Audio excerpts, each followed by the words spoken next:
श्रीमन्नारायण लक्ष्मी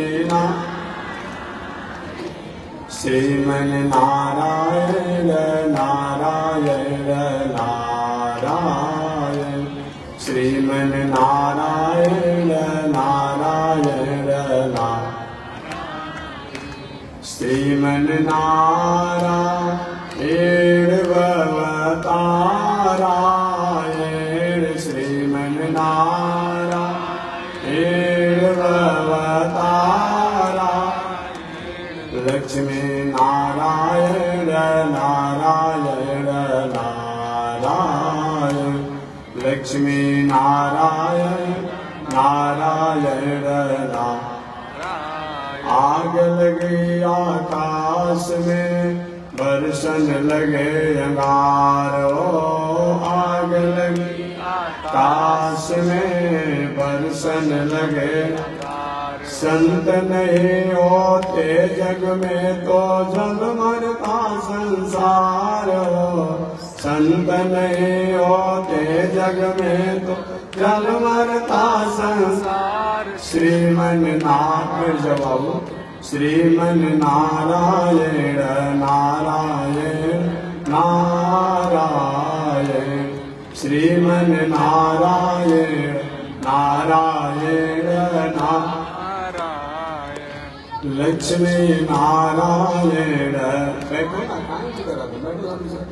लक्ष्मी नारायण नारायण नारायण लक्ष्मी नारायण नारायण नारायण बोले श्री लक्ष्मी नारायण भगवान की अनंताचार्य कृपया वेदांत द्वयपारगम रामकृष्णांग्रिषद्भक्तम विश्वक्षेण मुनिं भजे कासायं यज्ञसूत्रं शुचिवपुषि तथा चौर्ध्वपुण्ड्रं च बाले यस्यास्ते दक्षहस्ते कलिकुमतिगिरीन्द्रेन्द्रवज्रं त्रिदण्डं संसाराग्नि प्रशान्त्यै मृतजलममलं दारुपात्रं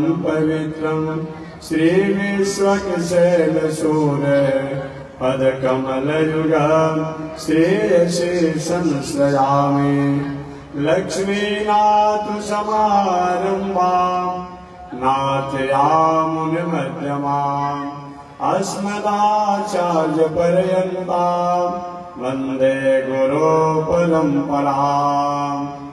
उधर से जाइए देवी जी, कैसा रास्ता देवी जी अपनी जगह में जाए बताइए उनको रास्ता बताना। उधर से जो हमारे बैठे वहाँ बैठे और आवाज आई मत परमाराध्य श्री वही बता दीजिए, जहाँ गए वही बता दिया कीजिए, आने वाली बात बताइए यही बताइए। परमाराध्य श्री लक्ष्मी नारायण भगवान बैठे बैठे परमाराध्य श्री लक्ष्मी नारायण भगवान नित्य वंदनीय पूज्य गुरुदेव श्री त्रिदंडी स्वामी जी महाराज के जुगल चरणों में कोटिशा नमन। भगवत भागवत आचार्य कैंकर्य पारायण मानवार पावन भूमि पर आप श्री हनुमत प्राण प्रतिष्ठा महामहोत्सव के पावन अवसर पर उपस्थित हैं। आज कथा के रूप में प्रथम दिवस है।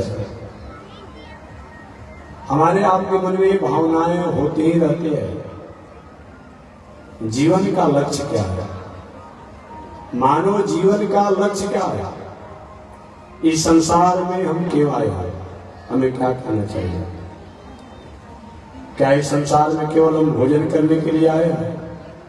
संतानोत्पत्ति के लिए आए हैं? क्यों आए हैं? अगर इसके लिए हम आए होते, आपने हाथी को देखा है दिन भर भोजन करते रहते। सोने के लिए अगर हम आते तो अजगर सांप को आपने देखा है हमेशा सो ही रहता है। संतानोत्पत्ति की बात करें तो बहुत से ऐसे जीव जंतु हैं जो संतानोत्पत्ति करते ही रहते हैं। केवल हमारा आपका ही पहचान है, ऐसी बात नहीं। आहार निद्रा भय मैथुनं च आहार निद्रा भय मैथुनं च। भोजन करना, संतानोत्पत्ति करना, भयभीत होना, ये केवल यही हमारा पहचान होता तो हमारे से पशु पंछी अच्छे हैं। उनकी एक मानक है, एक स्थिति है, तो हम केवल संसार में आए हैं। धर्मो ही को अधिको विशेष, हमारी पहचान धर्म है। आपके महाराज जी, धर्म का मतलब मंदिर बनाना होता है? जी हाँ, लेकिन केवल मंदिर बनाना धर्म नहीं होता है। दुनिया में जो भी हमारे शरीर द्वारा, हमारे वाणी द्वारा, हमारे व्यवहार द्वारा, हमारे कर्म द्वारा, हमारे स्वभाव द्वारा समाज के लिए, राष्ट्र के लिए, प्राणियों के लिए, प्रकृति के लिए, समष्टि के लिए, सृष्टि के लिए जो उपकार होता है उस सभी का नाम धर्म है। गृह्यते पतने इति धर्म, हमको गिरने से जो बचा ले। हम गिर रहे हैं, गिरने वाले हैं, गिर रहे हैं, जिसको धरने के बाद, जिसको पकड़ने के बाद, जिसको मानने सुनने के बाद अब हम गिरने से बच जाएं, उसी का नाम धर्म है। वह धर्म के 8 खंभे बताए गए हैं। उन 8 खंभों का सहारा लेकर के अगर हम जीवन जीते हैं तो निश्चित रूप में हमारा मंगल होता है। वह 8 कौन खंभा है? सबसे प्रथम बताया गया इज्जा अध्ययन दान आने। सबसे प्रथम बताया गया इज्जा। जग में जीवन होना चाहिए। ये दुनिया जग पर ही जीती है, जग में ही दुनिया जाकर के लय हो जाती है। हमारा जन्म भी जग से हुआ है। जैसे हवन होता है, पूजा पाठ होता है, इससे जग में वायुमंडल में मेघ बनते हैं। मेघ समय से वृष्टि बारिश करते हैं, उससे अन्न होता है। अन्न को हम खाते हैं, उससे स्त्री पुरुष को रज तेज का निर्माण होता है। समय पाकर के वैवाहिक मर्यादा से, दोनों की मर्यादा से संतान होते हैं, तो हमारा जग से ही जन्म है। साथ ही साथ हम जो भी दुनिया में बढ़ते हैं, करते हैं, जग द्वारा ही होता है। अंत में जाकर के पानी में फेंक दिया गया तब, या तो जमीन में गाड़ दिया गया तब, या तो अग्नि में जला दिया गया तब, तीनों स्थिति में हम जग में जाकर के लय हो जाते हैं। यही 3 कर्म हमारे और आपके साथ होता है। इसलिए जीवन में, जग में जीवन होना चाहिए। वैयाकरण से जग शब्दों को परिभाषित किया जाए कि वैयाकरण से जग किसे कहते हैं, तो देव पूजा, संगतिकरण, दान इति यज्ञ। जिस अनुष्ठान के माध्यम से, जिस आयोजन के माध्यम से देव पूजा, देवताओं की पूजा होती है। कभी कभी लोग पूछते हैं कि महात्मा जी ये सब पूजा पाठ मंदिर से क्या लेना देना है, इसे कुछ मिलता है? देखिए, एक बात मैं आपसे निवेदन करूंगा, अगर धर्म कर्म पूजा पाठ यज्ञ दान तीर्थ व्रत से कुछ नहीं भी मिलता है तो हमारा नुकसान नहीं होता है। बात समझिए। जैसे एक उदाहरण मैं दे दूं, छठ का समय आता है, बहुत से लोग हैं दिन भर में 3 वाली मछली मांस खाता होगा, शराब पीता होगा, उपद्रव करता होगा। कहा भाई इस बार तो हमको छठ व्रत करना है। और छठ व्रत से 2-3 दिन पहले से बेचारा बरावा करना शुरू कर देता है। छठ से 2-3 दिन पहले बरावा कि नहीं, खाना नहीं है, हमको पीना नहीं है, हमको किसी गलत मार्गों में रहना नहीं है। छठ के दिन, छठ के 2-4 दिन करेंगे। तो चाहे छठ के द्वारा हमें मिलता है कि नहीं मिलता है तो बात की बात है, लेकिन जिसको करने से पहले, करते समय, करने के बाद हमारे में पवित्रता की भावना आती है, निर्मलता की भावना आती है, शुद्धता की भावना आती है, एक कम लाभ है क्या? एक कम लाभ नहीं है। हमेशा मैं कहता हूं, जो काम को शासन नहीं करता है, जो काम को सरकार नहीं करती है, जो काम को न्यायालय नहीं करता है, वो काम को सत्संग, धर्म, शास्त्र, संत और संस्कृति करती है। अंगुलीमाल डाकू को सुधारना किसी के बस की बात नहीं थी। उस समय के राजा शासन सब लोग परेशान थे अंगुलीमाल डाकू से। गौतम बुद्ध के जमाने का था, इतना बड़ा अपराधी था, इतना बड़ा लुटेरा था, इतना बड़ा हिंसक था, कोई इसको समझा नहीं सकता था। लेकिन एक संत गौतम बुद्ध ने अंगुलीमाल डाकू को अहिंसा व्रत का पुजारी बना दिया। एक कम लाभ है क्या? एक कम फायदा है। 100 आदमी अगर कथा सुनता हो, 1000 आदमी कहीं कथा सुनता हो, और 1000 आदमी में कहीं 50 आदमी, 100 आदमी भी, 10 आदमी भी हर कहीं अपने जीवन का सुधार कर लेता है, एक कम फायदा है।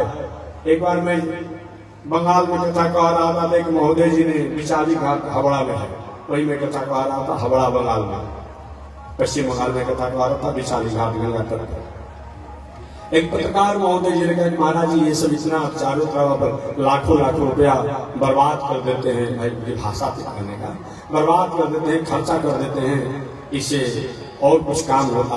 हमने कहा कि आप बनाइए, हम उसमें सहयोग करेंगे।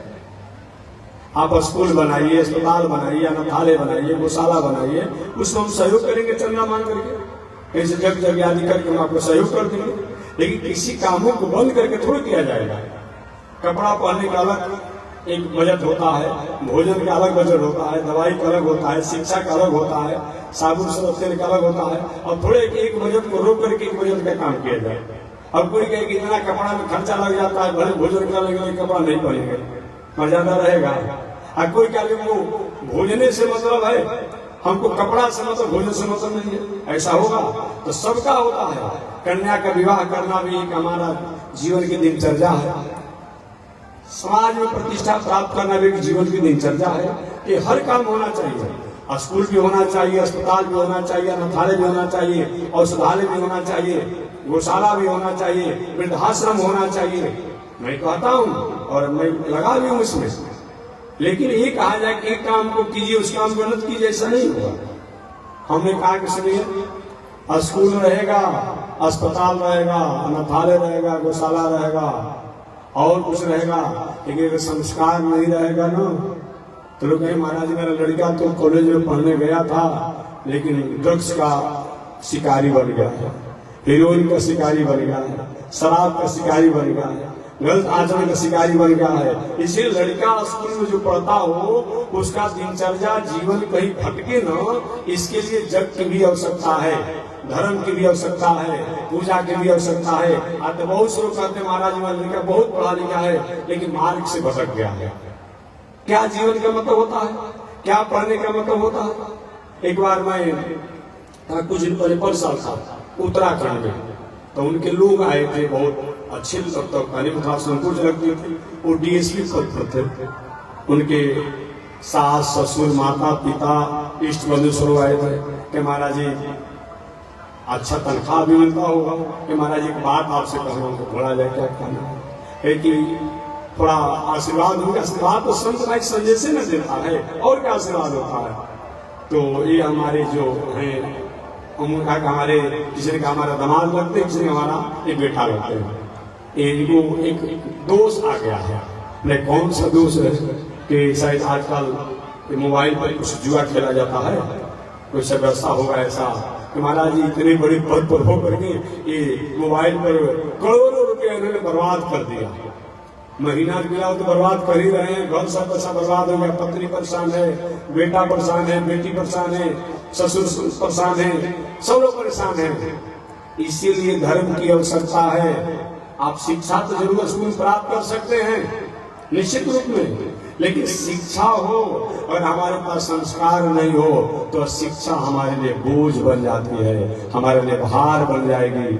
इसलिए जीवन में शिक्षा को सदुपयोग में लाने के लिए हमें जग की आवश्यकता है, धर्म की आवश्यकता है, पूजा पाठ की आवश्यकता है। इससे हमारे जीवन में सात्विकता की भावना आती है, सात्विकता की प्रेरणा प्राप्त होती है। अतः वो भी जरूरी है, स्कूल अस्पताल अनाथालय गौशाला मठ मंदिर आवश्यकता है, और साथ ही साथ हमें अपने जीवन को जीना भी चाहिए।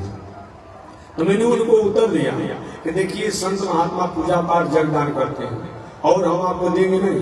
वो महात्मा तो अलग होता होगा जो दुगुना की तिगुना करता होगा जादूगर महात्मा, जादूगरी नहीं। हमने कहा कि ठीक है, कोई व्यक्ति अगर 1000 आदमी कोई मेरी बात सुनता है और 1000 आदमी में से अगर 100 आदमी, 50 आदमी, 10 आदमी अगर मेरी बातों को सुनकर के यह संकल्प लिया अब हम अपने जीवन में भाई जो गलत मार्ग है उसको त्याग करेंगे, अच्छे मार्गों पर रहेंगे। मान लीजिए 10 आदमी कहीं शराबी है, रोज 100 रुपया का शराब कहीं पीता है, तो एक महीना में कितना हो गया? 3000 रुपया उसको बचत हो गया ना। कोई व्यक्ति जुआरी है, रोज 100 रुपया का जुआ खेल जाता है, तो एक महीने में 3000 रुपया उसका बचा ना। कोई व्यक्ति और कोई गलत मार्गों का अधिकारी है, तो उसे 3000 बचा ना, तो 3000 रुपया में वो लड़का को पढ़ाने का, शिक्षा का फीस देगा, हरा सब्जी भोजन की व्यवस्था करेगा, दवा की व्यवस्था करेगा। हम कुछ नहीं भी दिए तो 3000 रुपया तो आपको दे दिए, कम है? 3000 रुपया हम आपको दे दिए, आप ही का पैसा आपके पास मैंने सुरक्षित रख दिया, ये कम फायदा है? इसलिए जीवन में हमें धर्म होना चाहिए। जब जब भी राष्ट्र समाज के पास साधन रहा, संसाधन रहा, और साधन संसाधन रहने पर अगर संस्कार संस्कृति का अभाव रहा राष्ट्र में, समाज में, व्यक्तियों में, और साधन हमारे लिए संसाधन बोझ बन गया, भार बन गया। लंकेश रावण के पास क्या नहीं था? अर्थात सब कुछ था। लंकेश रावण के पास सब कुछ था, लेकिन लंकेश रावण के पास संस्कार नहीं था, संस्कृति नहीं थी, सभ्यता नहीं था, मर्यादा नहीं था। परिणाम क्या हुआ? सोने लंकापुरी सोने के चादर से मढ़ा गया, सोने के पत्थर से मढ़ा गया। लंकापुरी थी, लेकिन लंकापुरी सोने में होने के कारण भी शांति नहीं रहा। अतः जीवन में हमें संस्कार होना चाहिए, संस्कृति होनी चाहिए, सभ्यता होनी चाहिए, मर्यादा होना चाहिए। यह जीवन का श्रेष्ठ लक्ष्य है। तो जग का मतलब क्या होता है? जग कहते किसे? देव पूजा। जिस आयोजन में, अनुष्ठान में हमें आदरणीय लोगों के प्रति आदर की भावना हो, देवताओं के प्रति हमें देवत्व की भावना हो, उसका नाम यज्ञ है, देव पूजा। देवता किसे कहते हैं? व्याकरण से देवता शब्दों को परिभाषित किया जाए तो दिव क्रीड़ा धातु से बनता है। व्याकरण से अगर देवता शब्दों को परिभाषित किया जाए तो दिव क्रीड़ा धातु से बनता है। क्रीड़ा माने कृपा, देवता को मतलब क्रीड़ा माने मंगल, क्रीड़ा माने कल्याण। अर्थात जिनकी आराधना करने से, यजन करने से प्रकृति और प्राणियों में मंगल होता हो, उनको देवता कहते हैं। या उनके द्वारा मंगल को प्राप्त करते हैं, उनको देवता कहते हैं। ऐसे के प्रति हमें आभार व्यक्त करना, अपनी अक्षत, फूल, जल, मंत्र इत्यादि के द्वारा यजन करके उनको संतुष्ट करना, उनको आनंदित करना, ये जब प्राप्त होता है। देव पूजा। संगतिकरण, जहां पर एक जगह जुट करके अच्छे विचारों पर चर्चा होता हो, उसका नाम यज्ञ है। संगतिकरण। संगतिकरण तो बहुत जगह होती है, लेकिन जहां जुट करके समाज के हित के लिए, राष्ट्र के हित के लिए, लोक के हित के लिए, प्राणियों के हित के लिए, प्रकृति के हित के लिए, गाय के हित के लिए, वनस्पति के हित के लिए कहीं एक संदेश प्राप्त होता हो, उसका नाम क्या है? यज्ञ है। देव पूजा, संगतिकरण, दान। और जहां पर दान की भावना हो, दान माने त्याग। आज दान का फल है कि देखिए इतना सुंदर मंदिर बन रहा है। ये मंदिर हमारी बौद्धिक और पौराणिक धरोहर है। यह न रहे तो हम कहीं अपने कामों को करते करते टेंशन में हो जाते हैं, डिप्रेशन में हो जाते हैं। जब मालूम पड़ता है सारा दुनिया नश्वर है, सारा दुनिया स्वार्थी है, तो कहीं इन्हीं स्थानों पर जाकर के हम अपने टेंशन को, डिप्रेशन को, अटेंशन को शांत करते हैं। इसके लिए भी इसकी आवश्यकता है। केवल हम ही नहीं मानते, कोई भी ऐसा दर्शन नहीं है जो मंदिर से और पूजा से अलग है। कोई भी ऐसा दर्शन नहीं है। बौद्ध दर्शन होता, जैन दर्शन होता, इस्लाम दर्शन होता, ईसाई दर्शन होता, सिख दर्शन होता, यहूदी दर्शन होता, पारसी दर्शन होता, कोई भी दर्शन इससे अलग नहीं है। अरे और बात तो छोड़ दीजिए ना, मैं नास्तिक दर्शन की बात करता हूं हमेशा। सोशलिस्ट, कम्युनिस्ट, चारवाक, लेनिन, माले इत्यादि जो है ये भी कहीं अलग नहीं है। ये भी कहीं अपने समाज सेवी नेताओं को उनके कार्यों को याद करके, कहीं उनके जन्मदिन पर, कहीं उनके पुण्यतिथि पर कहीं आंख बंद करके ध्यान करते हैं ना। उस ध्यान में क्या करते हैं, इनके द्वारा स्कूल बनाया गया, इनके द्वारा गली बनाया गया, नली बनाया गया, अमुक काम किया गया, वो भी तो ध्यान करते हैं ना। कौन ध्यान से अलग है? कोई अलग नहीं है और हो भी नहीं सकता है। इसलिए जग क्या मतलब, देव पूजा, संगतिकरण, दान, जहां दान की भावना का प्राप्त होता है प्रेरणा। एक बात और मैं कहूं, श्रीमद् भागवत महापुराण के अनुसार, श्रीमद् भागवत महापुराण में आया है कि जब राजा परीक्षित जी का राज होगा, राजा परीक्षित को तो आप जानते होंगे, पांडु वंशीय हैं, पांडव नंदन है राजा परीक्षित जी। थोड़ी सी देखिए, किसी गलत व्यक्ति को आप संरक्षण अगर देंगे तो कभी न कभी आप पर इसका परिणाम होना पड़ेगा। इस कभी भी हम जैसे रहे, जितना में रहे, गलत व्यक्ति का संरक्षण पर जरूर विचार करना चाहिए। मणि वाला सर्प जो है, जिसके सिर में मणि होता है, उस मणि वाले सर्प के मणि आप प्राप्त करेंगे कि नहीं करेंगे, लेकिन थोड़ा सा कहीं समय पाएगा कि मणि वाला सर्प जो है वो अपना बीच का प्रभाव आपको दिखा देगा। दुष्ट व्यक्ति द्वारा हमारा सहयोग हो पाएगा कि नहीं हो पाएगा, नालायक व्यक्ति द्वारा हमारा सहयोग हो पाएगा कि नहीं हो पाएगा, लेकिन उसका प्रभाव जो है हमारे पर पड़ सकता है। ऐसा विचार कर हमें निश्चित रूप में एक एक अवगुण अगर हमारे में आ जाता है तो हम उससे भ्रमित हो जाते हैं, और जहां पर हमारे पास अवगुण ही अवगुण आ जाए हमें कोई रोक सकता है क्या? कुरंग, मातंग, भृंग, मीना, हता, एक एक प्राणी जो है एक एक दोष के कारण भटक जाते हैं। कुरंग, मातंग, पतंग, भृंग, मीना, हता। कुरंग आप जानते होंगे, मृगा को कहा जाता है। मृगा को आपने देखा होगा, देखिए होंगे आप लोग। दियर के रहने वाले हैं, गंगा किनारे के रहने वाले हैं। गंगा किनारा हमको बहुत अच्छा लगता है, और उसी प्रकार ये पहाड़ की तराई जो है हमको बहुत अच्छा लगता है। वहाँ की नैसर्गिक छटा जो होती है ना, बहुत अच्छी होती है। विद्यापति जी ने कहा है इसी गंगा के बारे में। विद्यापति ने, अब तो इसे पढ़ाई उसके है कि नहीं है, लेकिन विद्यापति जी लिखे थे, मैं भी पढ़ा था, से लिखा था कि बड़े सुख सार पवन तो ही तीरे, अक्षर सुभग वह नीरे, जिमी करब जप तप जोग ध्याना। ये विद्यापति जी का है। हे गंगा माता, आपका जो किनारा जो है, आपका कछार जो है, बड़े सुख देने वाला होता है। यहाँ के किनारे के, यहाँ के आसपास के रहने वालों में एक और दुनिया के लोगों की आस्तिकता और गंगा किनारों के लोगों की नास्तिकता एक बराबर होती है। और जगह के लोग बहुत बड़े आस्तिक होकर के जिस संस्कार संस्कृति में नहीं रहते हैं, यहाँ को कितना भी नास्तिक होता है तो उन आस्तिक से भी आगे होते हैं, और आस्तिक तो आस्तिक का होता ही है। ऐसे गंगा किनार होता है। ये गंगा एक पावन तट है। ऐसे गंगा तट पर आप लोग रहते हैं। कभी कभी आपने मेघों को देखा होगा, जिसको हिरण आप कहते हैं, हरिण कहते हैं।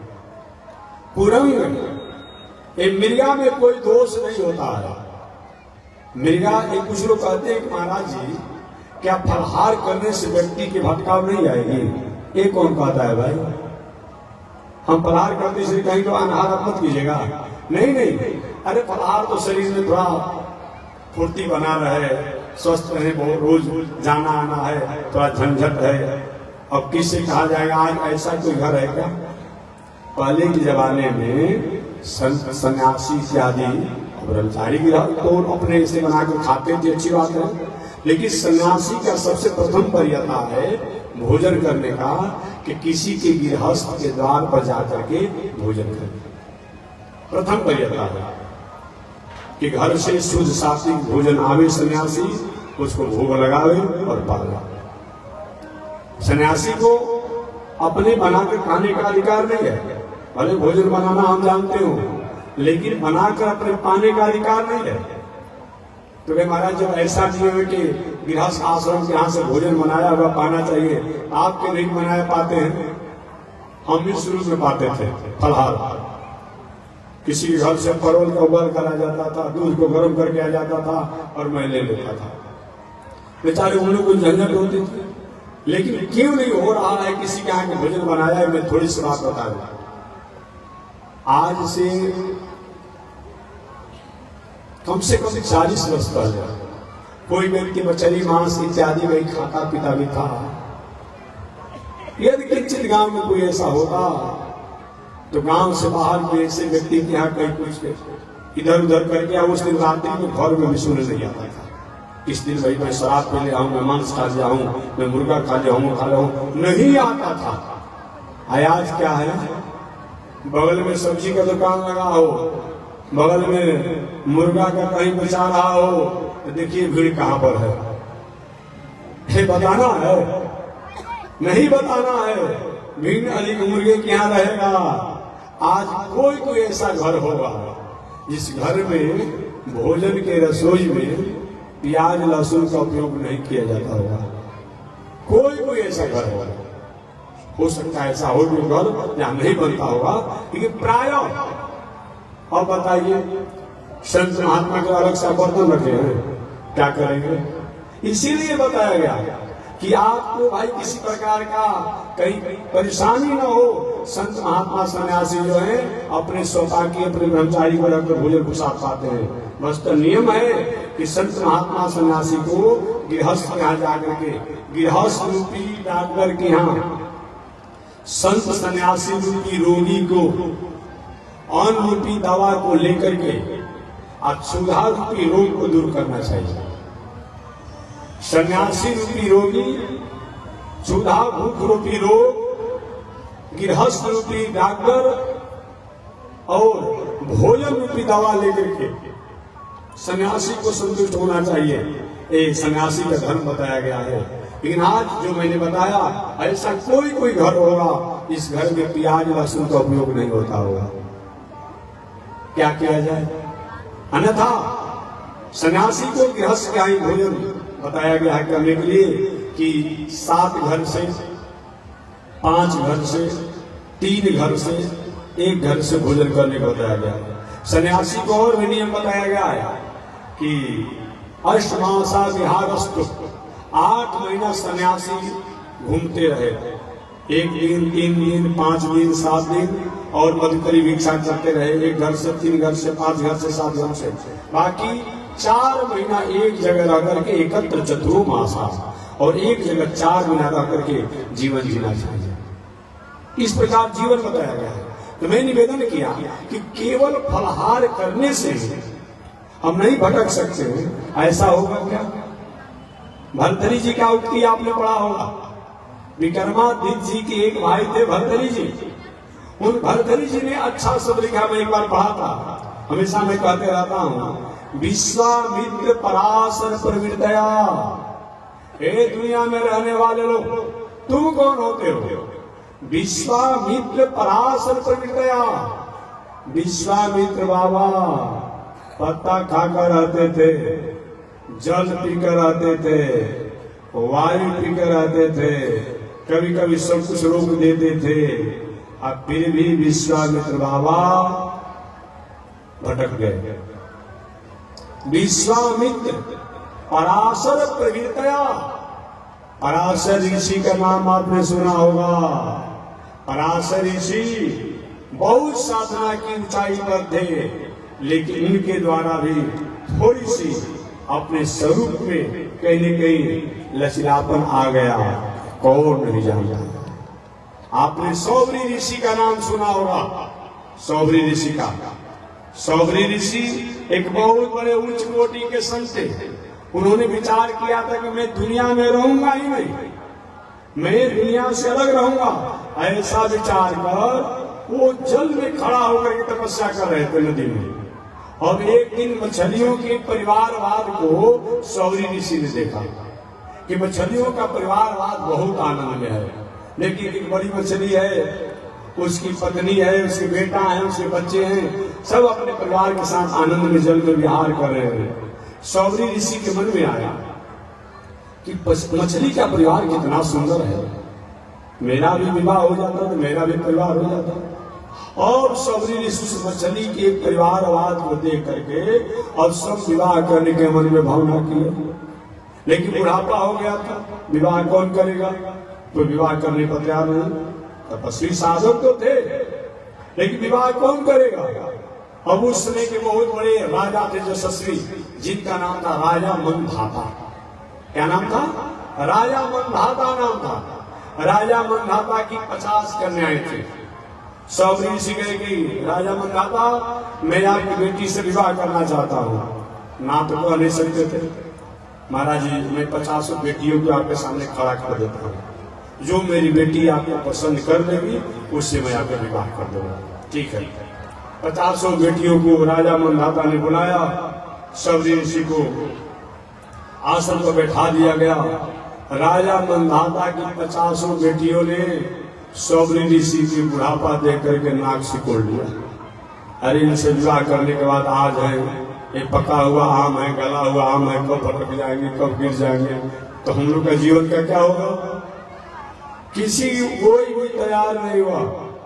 सौरी से वाह, मेरे बुढ़ापा कारण ऐसा हो रहा है। और अपनी तपस्या साधना द्वारा सौरी ऋषि ने अपने जीवन को जुआ बना दिया। अब समझिए, अपने जीवन को जुआ में बना दिया। जवानी अवसर प्राप्त किया और मनधाता के कहा मैं तुम्हारी बेटी से विवाह करना चाहता हूँ। पुनः मनधाता राजा ने अपनी 50 पुत्रियों को बुलाया और मनधाता की 50 बेटियों ने सौरी ऋषि के हाथ पकड़े। मैं विवाह करूंगा, मैं विवाह करूंगा, मैं विवाह करूंगा। 50 ने हाथ पकड़ लिया और सौरी ऋषि ने मनधाता की 50 कन्याओं से विवाह किया।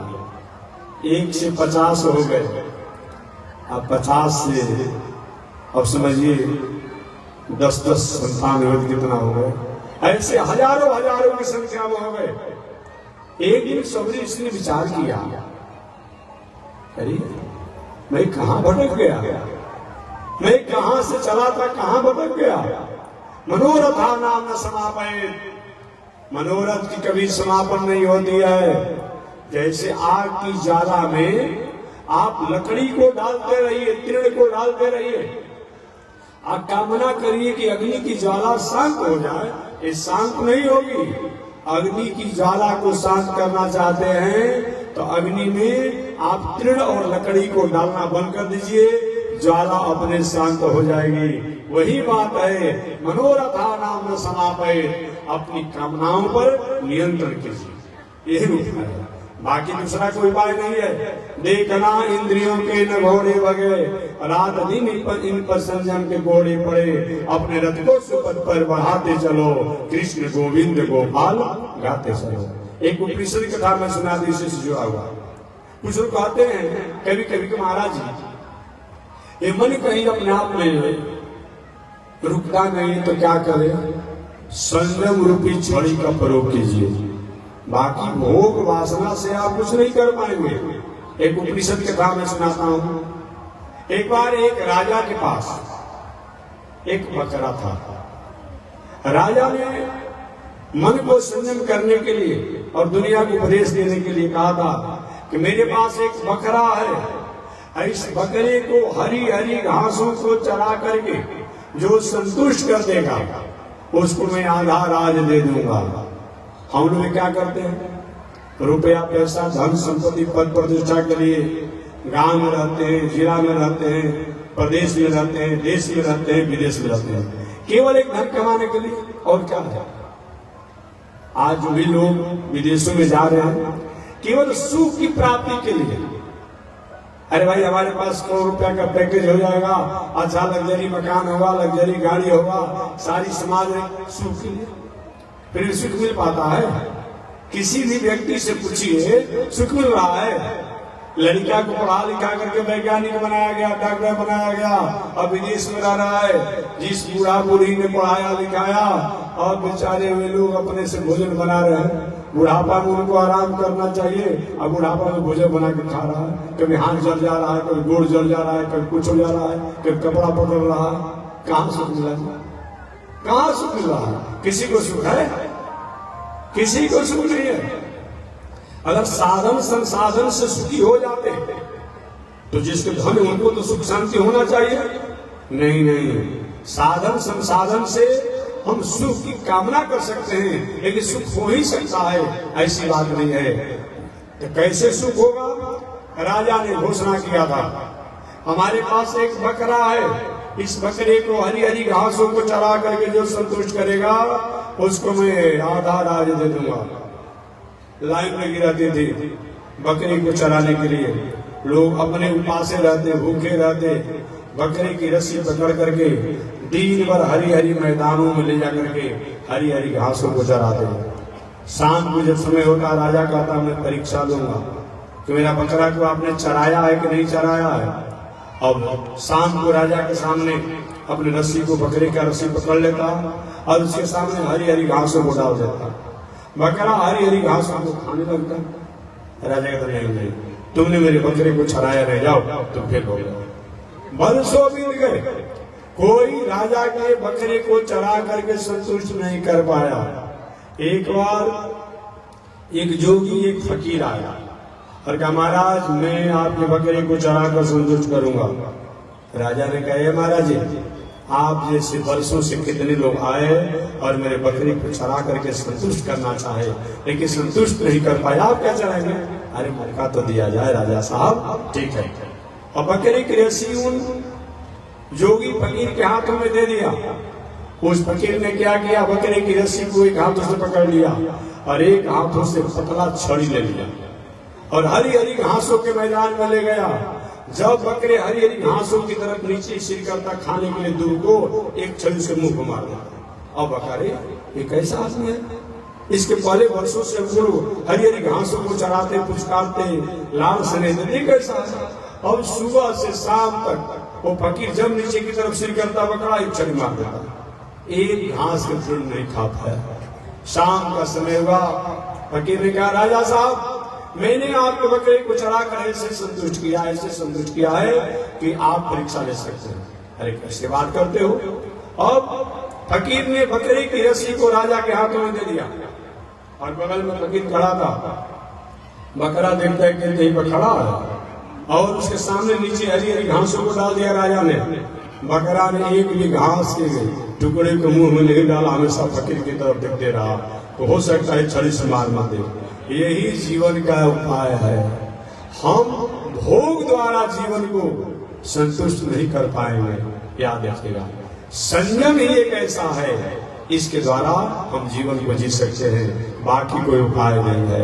देखना इंद्रियों के न घोड़े भगे, रात दिन इन पर संयम के घोड़े पड़े, अपने रथ को सुपथ पर बढ़ाते चलो, कृष्ण गोविंद गोपाल गाते चलो। हमें संयम पर जीवन जीना चाहिए, यही उपाय है। इसलिए सौरी ऋषि ने कहा कि मनोरथा नाम समापय, मनोरथ की कोई समापन नहीं है। एक मनोरथ पूरा होता है, दूसरा बंद हो जाता है। अभी आप लोग गंगा किनारे बनाने वाले हैं, बहुत लोग पहले आज से 50 बरस फूस का खर का मकान हुआ, सोते थे वो ईटा के घर हो जाता तो अच्छा हुआ। चलो ईटा का पूरा कीटे बन गया, बोला कि नहीं नहीं जिला बगल में है और आरा में वो फ्लैट हो जाता, मकान होता, अच्छा वहां भी हो गया। और वो राजधानी में हो जाता, जो प्रदेश का राजधानी है। जीवन ढलते चला जाता है, लेकिन हमारी स्थितियां बढ़ती चली जाती है, कभी समापन होता है। वो हुआ गाड़ी हो जाता, अमुक हो जाता, पूरा जीवन भी जाता है।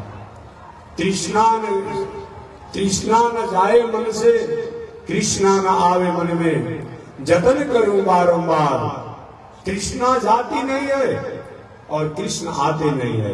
एक बार एक विदेशी दार्शनिक जो था, विदेशी दार्शनिक ने कहा कि महाराज ज्ञान को कैसे अपने जीवन में उतारा जा सकता है। सबसे कहा, अलग अलग तरीका से लोग उपाय बताते हैं। कोई योग बताता, कोई जप बताता, कोई ध्यान बताता, कोई चिंतन बताता, कोई पूजा बताता, कोई तीर्थ बताता, कोई जग बताता, लेकिन तुष्टि को प्राप्त नहीं किया वो मेरे से। एक बार अनुभवी संत थे, उन्होंने कहा महाराज मैं आपको ज्ञान प्राप्त कराऊंगा। कैसे कराएंगे? अब क्या मैं पहले सबसे पहले आपको चाय पिलाना चाहता हूँ। ठीक है, चाय पिलाइए।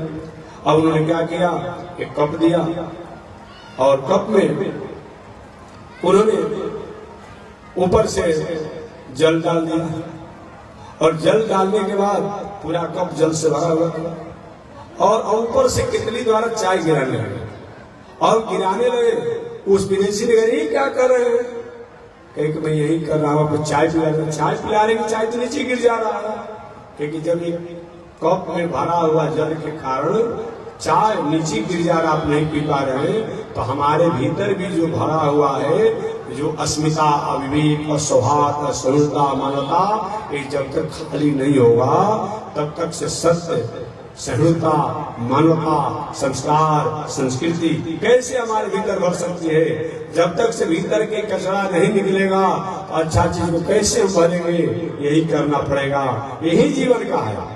देखना इंद्रियों के न घोड़े भगे, रात दिन इन पर संयम के घोड़े पड़े, अपने रथ को सुपथ पर बढ़ाते चलो, कृष्ण गोविंद गोपाल गाते चलो। इसलिए जीवन में मनोरथा नाम न समापय, मनोरथ की कभी समापन नहीं होती है। अतः जीवन में हमें संयम का उपयोग करना चाहिए। तो मैं निवेदन करना चाह रहा था, एक एक प्राणी जो है एक एक दोष के कारण बंधन में फंस सकते हैं, तो हम और आप कौन होते हैं? कुरंग मृगा जो है शुद्ध शाकाहारी है, हरी हरी दुबों को खाता है, उसमें किसी प्रकार का दोष नहीं है। फिर भी मृगा जो है शिकारी द्वारा पकड़ा जाता है, मारा जाता है, बंधन में फंस जाता है। हम केवल फलाहार कर ले, इसी से हम हमारे जीवन में कुछ नहीं होगा, ऐसी बात नहीं है। केवल फलाहार करने से ही अगर जीवन में कुछ नहीं होता, वही बात मैंने बताया भर्तरी जी का कि विश्वामित्र जी तो पत्ता खाकर रहते थे, जल पीकर रहते थे, वायु पीकर रहते थे, पराशर जी तो अमुक अमुक काम किए थे, सौगरी जी तो जल में रहकर तपस्या साधना कर रहे थे। आखिर क्यों घट गए? रोड पर सड़क पर लिखा हुआ है, सावधानी हटी दुर्घटना घटी। इसी तरह लिख दिया गया है कि घटना भी घट रही है, थोड़ी सी भी सावधानी हटती है दुर्घटना घट जा रही है। इसलिए जीवन में ठीक है, हम फलाहारी हो, अनाहारी हो, दुआहारी हो, जो कुछ भी हो, कोई आपत्ति नहीं है, लेकिन केवल इसी से अगर हमारा जीवन संयम हो जाए तो निश्चित रूप में दो तीन उदाहरण मैंने दिया, विश्वामित्र जी का, पराशर जी का, सौरी ऋषि का, ऐसे सैकड़ों ऋषियों का उदाहरण है। इनको तो जीवन में भटकाव नहीं आना चाहिए। आखिर भटकाव क्यों आया? क्यों आया? केवल जंगल में रहने से ही हम कहीं नहीं भटक सकते हैं। तो आपने सुना होगा ऋषि श्रृंगी ऋषि को, वो तो जंगले में रहते थे, मनुष्य की सृष्टि के बारे में की पहचान ही नहीं थी कि कौन स्त्री होती है, कौन पुरुष होता है, कौन बालक होती है, कौन बालिका होती है, वो तो जानते ही नहीं थे। लेकिन थोड़ी सी सावधानी हट गई और ऋषि श्रृंगी ऋषि को बहुत आगे तक पहुंचना पड़ा। ये कथा आप जानते होंगे कि राजा रोमपाद की बेटी शांता जो दत्तक पुत्री है, राजा जो कहा जाता है कि भगवान श्री राम की बहन है, ऐसे शांता जो राजा रोमपाद की दत्तक पुत्री, इनका पालन पोषण उन्होंने किया था, उनके साथ श्रृंगी ऋषि ने गृहस्थ के गठबंधन को स्वीकार किया। अतः केवल हम हमारी सावधानी और संयम रखता है, तो चाहे हम हो, आप हो, कोई हो, किसी को भटकने से, फिसलने से कोई रोक नहीं सकता है। हम लोग को पूज्य गुरुदेव श्री श्री रंडी स्वामी महाराज का तो एक कर्म क्षेत्र पूरा क्षेत्र ही रहा, आप लोग जानते होंगे। अंतिम दिन तक स्वामी जी अपनी मर्यादा में, अपने धर्म में किसी से समझौता नहीं किया। और बताइए 95 वर्ष के बूढ़े स्वामी जी, और उनको कोई क्या बिगाड़ सकता था? अपने से चलने में भी थोड़ी सी परेशानियां हो रही थी, लेकिन फिर भी जीवन की अंतिम क्षण तक कभी भी उन्होंने संयम को त्यागा नहीं। प्रणाम क्या हुआ, दुनिया में संत हजारों सैकड़ों हैं, होते रहेंगे और हुए भी थे, लेकिन स्वामी जी ने जिस प्रकार से, ये केवल हमें बताना नहीं है, जो लोग हमारे महानुभाव और भाव पुराने लोग वो जानते होंगे, जिस प्रकार से उन्होंने जीवन को जैसे उदय हुए, जैसे मध्याह्न काल में रहे, और उसी प्रकार स्वामी जी अंत में अपने जीवन को परेशान करते हुए, अपने जीवन को समाप्त करते हुए भी उसी दिनचर्या में रहे, इसे किसी से समझौता नहीं किए। यही जीवन का होता है। ऐसा अगर जीवन होता है तो व्यक्ति का जीवन प्रशस्त होता है। मृगा में कोई दोष नहीं है, कुरंग इसको मृगा में, हरिण में कोई दोष नहीं होता है, लेकिन मृगा में एक ही दोष होता है, ये रसिक शब्दों को सुनने का बहुत बड़ा आशिक होता है। दुनिया कहाँ पहुंच गई है? एक ही जगह पति बैठे हैं, पत्नी बैठी है, बेटा बैठा है, बेटी बैठी है, बाप बैठे हैं, माता बैठे हैं, पिता बैठे हैं, भाई बैठे हैं, भाभी बैठी है, बंधु बैठे हैं, बांधव बैठे हैं, नौकर बैठे हैं, नौकरानी बैठे, सब है। लेकिन आज हमारे आपके पास जो आज यंत्र हो गया है, ये बनाया गया संभाषण, एक दूसरे का संवाद सुनाने के लिए और सब कामों करने के लिए, लेकिन सब अपना उसी पर गेम खेल रहा है मोबाइल पर। अब देखिए हम लोग अगर ट्रेन में रहते, कोई किसी से मतलब नहीं है, ऐसे बैठे भी है तो सब अपने में बस देख रहा है। कहाँ हम अटक गए भाई, कहाँ चले गए हैं? बहुत कुछ परेशानियां हो गई है। आज किसी से किसी से मतलब नहीं रह गया है, किसी से किसी को मतलब नहीं रह गया है। ये कहीं न कहीं आज प्रेम का, स्नेह का, सौहार्द का ये अभाव हो रहा है। याद रखिए, ये ठीक है, इसका उपयोग करना चाहिए अनेक प्रकार से, राष्ट्र के, समाज के, सबके कार्यों के लिए, पढ़ने के लिए करना चाहिए, लेकिन जिस तरीका से इसको आज समाज में हम अपने जीवन में परोस रहे हैं, अपने जीवन के व्यवहार में ले रहे हैं, एक दिन ऐसा समय आएगा कि समाज में प्रेम नाम का चीज बहुत कमजोर पड़ जाएगा, स्नेह नाम का चीज बहुत कमजोर पड़ जाएगा, और पड़ते ही चला जा रहा है, देखा जा रहा है। अब पति पत्नी के सामने बैठे हैं ना, लेकिन वो अपना मोबाइल चला रहे, वो अपना मोबाइल चला रहे। देखिए बेटा माता के साथ बैठा, बेटा अपने चला, छोटा लड़का है वो अपना मोबाइल चला, अपना चला रहे, कहा तो गेम खेल रहे हैं। अब हमको तो समझ में नहीं आता गेम में क्या होता है, लेकिन आप लोग को आते हम सुन लेते हैं। अब बताइए ये क्या मतलब होता है? एक मृगा में कोई दोष नहीं है, मृगा स्वच्छंद रहता है, हरी हरी दूबों को खाता है, लेकिन सुनने का थोड़ा सा आशिक होता है, रसिक होता है। बहेलिया द्वारा जाल फैला दिया जाता है, अपने कुछ लोगों को धनुष पर बाणों को तैनात कर दिया जाता है, और एक बहेलिया वाद बजाता है, या तो बंसी का वाद बजाए, बीना का वाद बजाए, और वाद बजाता है। ये मृगा उस आवाज में इतना आशिक हो जाता है, रसिक हो जाता है कि सुनने लगता है, और उसी समय या तो जाल में खींच कर फंसा लिया जाता है, या तो धनुष पर बाण छोड़ करके घायल करके शिकार कर दिया जाता है। याद रखिए, जो आज के युग में चाहे कंप्यूटर हो, मोबाइल हो, एबीसीडी जो कुछ भी हो, इसका आप पढ़ने में, लिखने में, बिजनेस, व्यापार, अमुक अमुक सब संभाषण, संदेश के कार्य कीजिए, इसके द्वारा आप इसका मिसयूज कर रहे हैं। जिस प्रकार से आप अपने जीवन में इनको परोस रहे हैं, उपयोग कर रहे हैं, एक न एक दिन इस समाज के लिए बहुत बड़ा बोझ बन सकता है, अतः इस पर विचार होना चाहिए।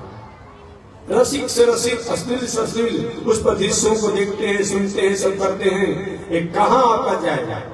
अब एक बात और मैं कहना चाहूंगा एक भावकों से, माताओं से, अब बताइए कि टेलीविजन पर, एक मोबाइल पर आप अश्लील, अमर्यादित, कहीं अनेक प्रकार के गलत पिक्चर को देखेंगे, और आप कहेंगे बेटा तुम मत देखो, मानेगा वो? ऐसा होगा क्या? नहीं होगा। इसलिए अभिभावकों को चाहिए, घर जीवन को चाहिए, अगर चाहते हैं कि हमारा बेटा बेटी परिवार संस्कारी हो, मर्यादा को पालन करने वाला, आज्ञाकारी हो, आप पहले अपने जीवन को ठीक कीजिए। अब माता पिता जो है वो अश्लील दृश्य देखेंगे, अब बेटा के बेटा मत देखो, मानेगा वो? ऐसा होगा क्या? नहीं होगा। इसलिए माता पिता को इसमें भी ऐसा अच्छा चीज है वो क्यों नहीं देखते हैं? जिसको देखने से, सुनने से, गायन करने से भटकाव हो जाए, वैसा चीजों का क्या मतलब होता है? एक मृगा अश्लील और रसिक शब्दों को सुनने के कारण जब संकट में फंस सकता है तो हम और आप कौन हो सकते हैं? कुरंग, मातंग, हाथी को आपने देखा होगा, जंगल में फंसाने वाले लोग झूठों के लकड़ी के हथनिया, लकड़ी के हाथी बना करके पेंट करके करते हैं। ऐसा सच्चा हाथी मानकर हथनी और हथनी का बना करके हाथी जा करके फंस जाता है, गड्ढा में गिर जाता है, बाद में शिकारी पकड़ करके और बार बार वही काम कुछ लगाता है। आप भी जो अश्लील और रसिक दृश्यों को जो देखते हैं, जो इस भटकार में हो जा रहे हैं, ये कहीं न कहीं आपके लिए बहुत बड़ा बोझ बन सकता है, राष्ट्र और समाज के लिए बोझ बन सकता है। और इसके शिकारी बन करके कहीं न कहीं आप धन को, अपने पद को, अपने कीर्ति को कहीं धूमिल कर सकते हैं। अतः इस पर विचार होना चाहिए। कुरंग, मातंग, पतंग, फतिंगा देखते हैं, ये जाता है प्रकाश को बुझाने के लिए और वहीं पर जल करके मर करके समाप्त हो जाता है। आप विवाह, शादी विवाह, परिवार, पत्नी, बाल बच्चे हैं, उनकी मर्यादा में रहिए। ऐसे बाजार जो चंचल स्वभाव वाले व्यक्ति हो, स्त्री हो, नारी हो, पुरुष हो, उनके स्वभाव में आएंगे, कहीं कहीं हमेशा के लिए आप लूट लिए जाएंगे, आपका कोई सहारा नहीं मिलेगा। कुरंग, मातंग, पतंग, भृंग, ये भौरा जो है सुंदर आनंद में रहने वाला, पुष्पों के रस को लेते रहता है, लेकिन रात्रि को वो पुष्प के पराग में इतना आशिक हो जाता है कि पंखुड़ियां जब उसकी बंद हो जाती है उसी में दब करके मर जाता है। ऐसा भोग मत भोगिए, इस भोग ही आपके जीवन का कई बोझ बन जाए। मांस बिना घास जैसा भोजन क्यों कहता है? बताइए, कोई मतलब होता है? मेडिकल साइंस की बात मैं करता हूँ। मेडिकल साइंस कहता है एक दिन हम मांस इत्यादि का सेवन कर लेते हैं तो 15 दिन तक हमारा लीवर जो है पीछे चला जाता है। अरे भाई, ये 8 kV के ये जनरेटर पर जितना लोड देना चाहिए उतना देंगे ना। अब 8 kV के जनरेटर पर और 100 वाट का लोड देंगे तो क्या होगा? किसी तरह से चल भी जाए लेकिन वो बैठ जाएगा। तो हमारा आपका लीवर जो बनाया गया है, जो फंक्शन भोजन पचाने का, खाने का, गलाने का बनाया गया है, उसका है कि चावल, आटा, दाल, फल, फूल इत्यादि ड्राई फ्रूट को ही हम कर पाएंगे। हम मांस इत्यादि को ये पचाने में बहुत हमारी स्थिति नहीं है। और जीवों को बनाया गया है। अब देखते हैं बाघ हो, सियार हो, कुत्ता हो, बिलार हो, सब हो, क्या करते हैं? कच्चा मांस खा जाता है, गला पचा देता है। उनका लीवर ऐसा है, उनकी शरीर का सिस्टम है। हमारे साथ ऐसा नहीं है। हम तो नमक, हल्दी, मसाला, तेल डाल करके उसको चटपट बना देते हैं।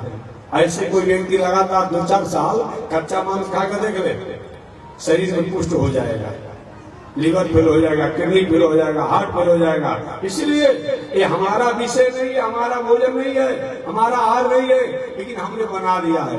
अब मसाला डाल के तो पत्थर के टुकड़ा में मसाला डाल के बना तो बहुत स्वादिष्ट लगेगा। ये कोई मतलब होता है? इसलिए आप वही भोजन करें जो भोजन हमारे लिए बनाया गया है। ऐसा नहीं करते हैं तो हमारा भी हाल वही होगा जैसे कि भौरा जो है ये पराग के रसों को लेता है और उसी में चला जाता है। कुरंग, मातंग, पतंग, भृंग, मीना, हदा, ये मछली को आपने देखा होगा। ये चाहे तो सक्षम जल में रह सकती है, लेकिन कभी कभी जाती है, शिकारियों द्वारा दाना फेंका रहता है, मांस का टुकड़ा बंसी फंसा रहता है, खाने जाती है और फंस करके मर जाती है। आप भी अपने जीवन में जो सही माने में हमारा जो शरीर की अनुकूलता और शास्त्र की अनुकूलता को देख करके हमें आहार विहार करना है, रहता हम भी कहीं न कहीं अपने जीवन को उदास कर देते हैं। ये विचार करते हुए ये 5 अवगुणों को हमें त्याग करना चाहिए। ये जग के द्वारा हमें प्राप्त होता है। इसलिए धर्म के 8 खंभे हैं। उन 8 खंभों में सबसे प्रथम खंभा क्या है? इज्या, इज्या माने यज्ञ। दूसरा खमा क्या है? अध्ययन। तीसरा खमा क्या है? दान। चौथा खमा क्या है? तप। यज्ञ, अध्ययन, दान, तप। धृति, क्षमा, संतोष, अलोभ। यही धर्म के 8 खंभा है। इन 8 खंभों का सहारा लेकर के अगर हम जीवन जीते हैं तो सही माने में हम धार्मिक हैं। चाहे फुल पैंट कुर्ता पहनते हो, धोती कुर्ता पहनते हो, पैजामा कुर्ता पहनते हो, स्त्री वेश में हो, पुरुष वेश में हो, सारी स्त्रियां पहनती हो, या साधु वेश में हो, गेरुआ कपड़ा वाले हो, या 8 आचरण अगर जीवन में आता है तो निश्चित रूप में वह जीवन प्रसाद बन गया। प्रसाद बन गया नहीं बता है? अरे बांटिए प्रसाद, कैसे भाई जल्दी बांटिए। 7 बज गया, अब सब लोग जाएंगे, पूरा गांव चल जाएगा। अरे भाई और रुकिए, इसको बांटना है, उसको अवसर बैठिए। और मतलब सारा गांव जा रहा है बांटने के लिए। इतना बड़ा नहीं गांव है, आप लोग कैसे हमने तो सब लोग आने लगे। 2 4 5 लोग बांटिए जल्दी। तो इस प्रकार से ये जीवन में होना चाहिए। तो धर्म के कौन कौन 8 खंभे हैं? याद रखिए, यज्ञ, अध्ययन, दान, तप, धृति, क्षमा, संतोष, अलोभ। यही धर्म के 8 खंभे हैं।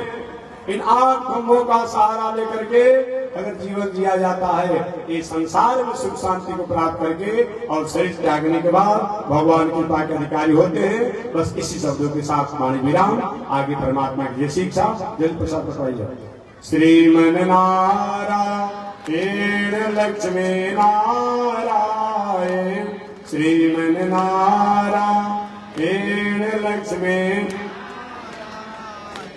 श्रीमन नारायण नारायण नारायण, श्रीमन नारायण नारायण श्रीमन नारायण जगो नारायण, श्रीमन नारायण जगो नारायण, लक्ष्मी नारायण नारायण नारायण, लक्ष्मी नारायण नारायण। आग लगे आकाश में, बरसन लगे अंगारो, आग बरसन लगे। संत नहीं होते जग में तो जल मरता संसार हो, संत होते जग में तो जल मरता संसार। श्रीमन नारायण नारायण। हे बाबू इधर बांटो, इधर बांटो, किस बात है? इधर बांटो, इधर बांटो, पुरुष वर्ग में आगे से बांटो। नहीं समझ में आ रहा है तुमको? जो बांटो, पूछो तो एक ही शब्द हो गया, कोई छोटे मत। श्रीमन नाम पूछ करके आगे देख लो जो वाक्य होते उनको। श्रीमन नारायण नारायण नारायण, श्रीमन नारायण नारायण। कीर्तन देखी रघुनाथ जी हमारे ओरिया, तनी देखी रघुनाथ जी हमारे ओरिया, तनी ताकी रघुनाथ जी हमारे ओरिया, तनी ताकी रघुनाथ जी। बगसर में आके रहुआ तड़का के मरनी, बगसर में आके रहुआ तड़का के मर। गौतम नारी अहिल्या के तरनी, गौतम नारी अहिल्या के तर। तन देखी रघुनाथ जी हमारी ओरिया, तनी देखी रघुनाथ जी हमारी ओरिया, तैनी ताकी रघुनाथ जी हमारे ओरिया तैनी ताकी रघुनाथ जी हमारे श्रीमन नारायण नारायण नारायण लक्ष्मी नारायण नारायण नारायण बोलिए श्री लक्ष्मी नारायण भगवान की भाष्यकार भगवान रामानुजाचार्य स्वामी महाराज की विश्ववंदनाचार्य श्री त्रिदंडी स्वामी महाराज की पावन धाम की पावन भाव की पावन प्रतिष्ठा महामहोत्सव की जय जय श्री सीताराम जय जय श्री राधेश्याम जय जय श्री श्रीमन्नारायण जय जय श्री भाष्यकार जय जय श्री रामानुजाचार्य जय जय श्री त्रिदंडी स्वामी महाराज हरि ओम शांति शांति शांति नारायण ठीक 7 बजे से 9 बजे